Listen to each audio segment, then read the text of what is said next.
¿Estás cansado del típico flappy que siempre pierdes porque te chocas con los putos tubos de los cojones? Pues entonces prueba Revenge Beard.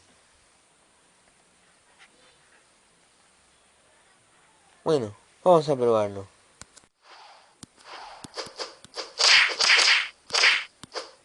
Como veis, aquí destrozando todas las putas mierdas que te encuentras por el camino. Eso sí, no pases por el medio, si no, te quemarás. Vamos a ver a cuánto llego.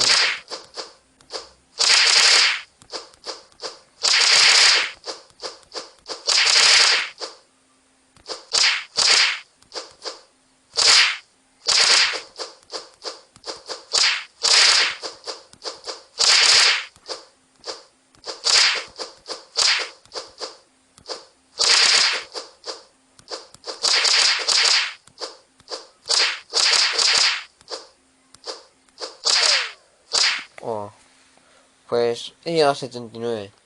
A ver hasta cuánto llegáis vosotros.